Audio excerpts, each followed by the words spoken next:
حضرت بلال آئے جناب عمر سے ملنے، کیسے وہ کس طرح بھی آئے تو عمر خاطر میں نہ لائے، پر بلال حبشی دروازے پہ داخل ہوئے تو فاروق اعظم نے کرسی چھوڑ دی، ہاتھ باندھ کے کونے میں کھڑے ہو گئے، کالا رنگ ہے، نام بھی لکھنا نہیں جانتے۔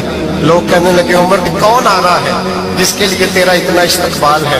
تو عمر کہنے لگے چپ کر جاؤ، اس کی بات نہ کرنا، اسے آنے دو۔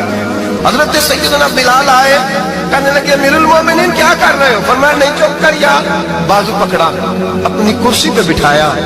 حضرت بلال کہنے لگے حضور میں غلام ہوں، مجھے تو طریقے بھی نہیں آتے ان کرسیوں پہ بیٹھنے کے، میں تو غریب ماں کا بیٹا، غلام باپ کی اولاد، یہ آپ کیا کر رہے ہیں؟ حضرت عمر کہنے لگے بلال تھا تو غلام ہی، پر جب سے مصطفیٰ کا غلام بنا ہے تو ہمارا امام بن گیا ہے، اب تو امام ہے رسول اللہ کی امت کا۔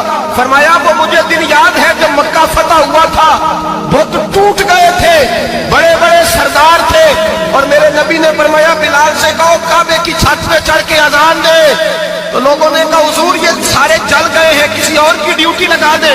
حضور نے فرمایا چپ کرو، بدر میں مار کھا کے اذان پڑے تو بلال، احد میں پتھر برسے اذان پڑے تو بلال، تپتے صحراؤں میں پڑے تو بلال، ہر جگہ مار کھائے تو بلال، اور آج اگر اللہ نے عزت دی ہے تو میں لوگوں کو دیکھ کے بلال کو عزت نہ دوں؟ فرمایا کوئی اوپر نہیں چڑھے گا، ابو بکر بھی نیچے، عمر بھی نیچے، عثمان و علی، طلحہ اور زبیر بھی نیچے۔